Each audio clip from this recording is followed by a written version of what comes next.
Welcome back to Sunny and Mokshi vlogs. ఈ వీడియోలో మనం పప్పొంగలిని ఎలా తయారు చేసుకోవాలో చూసేద్దాం రండి.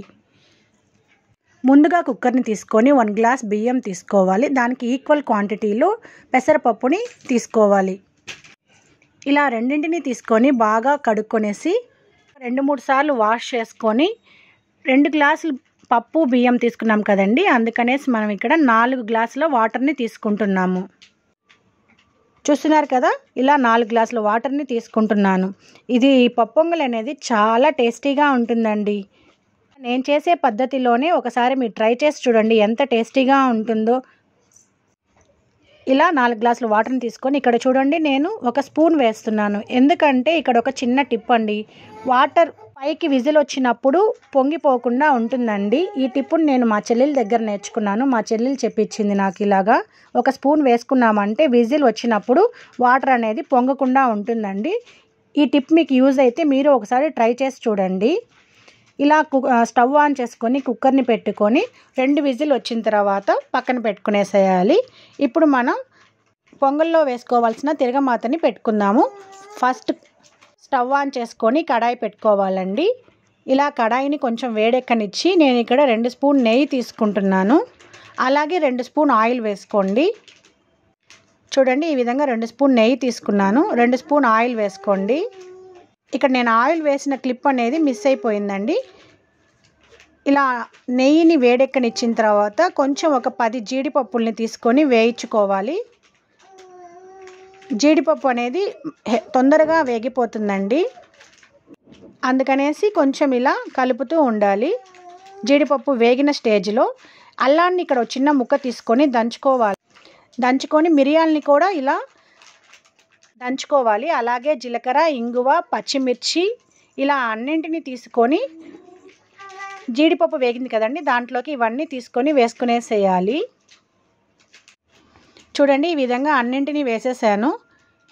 ఇలా అన్నీ కొంచెం ఆయిల్లో ఫ్రై అవ్వనివ్వండి. చాలా టేస్టీగా ఉంటుందండి.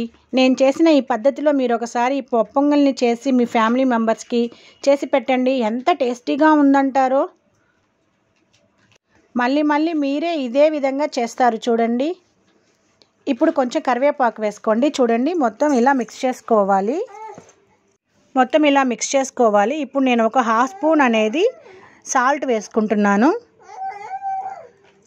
నాకు 1/2 స్పూన్ అనేది సరిపోతుందండి, మీకు తగినంత మీరు వేసుకోండి. చూడండి, ఈ విధంగా అంతా ఫ్రై అయిపోయింది. ఇప్పుడు నేను సాల్ట్ వేసుకుంటున్నాను. ఇలాంటి మరెన్నో మంచి వీడియోస్ కోసం నా ఛానల్ని లైక్ చేయండి, షేర్ చేయండి, సబ్స్క్రైబ్ చేసుకోండి. పక్కనే ఉన్న బెల్ ఐకాన్ నొక్కండి. ఈ వీడియో కనుక మీకు నచ్చినట్లయితే మీ ఫ్రెండ్స్కి షేర్ చేయండి. ఒకసారి వెళ్ళి నా ఛానల్ని విజిట్ చేయండి. చాలా మంచి కుకింగ్ వీడియోస్ అన్నీ ఉన్నాయి. ఇక్కడ చూడండి, తిరగమాత అనేది వేగిపోయింది. కడాయిని పక్కన పెట్టుకున్నాను. ఇప్పుడు కుక్కర్ విజిల్ చల్లారిపోయిందండి. ఒకసారి కుక్కర్ మూతని ఓపెన్ చేసి చూద్దాము అన్నం ఉడికిందా లేదని. బాగా ఉడికిపోయిందండి.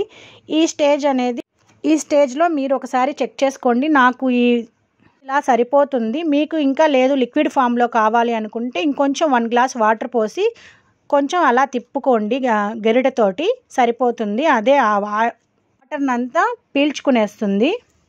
అప్పుడు ఇంకా కొంచెం లిక్విడ్గా వస్తుంది. నాకు ఇలా సరిపోతుందండి, అందుకని నేను 4 గ్లాస్ వాటర్ సరిపోతుంది. మరి 5 గ్లాస్ వాటర్ వేసారంటే కుక్కర్లోంచి వాటర్ అంతా బయట వచ్చేస్తుంది.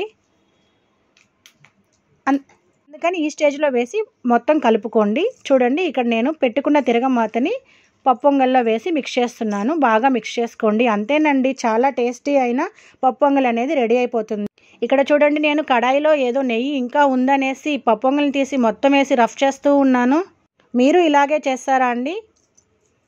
ఆడవాళ్ళందరూ అంతే కదండి, ఇలా ఏ వస్తువుని వేస్ట్గా పోనివ్వం కదండి. మీరు ఇంతేనా?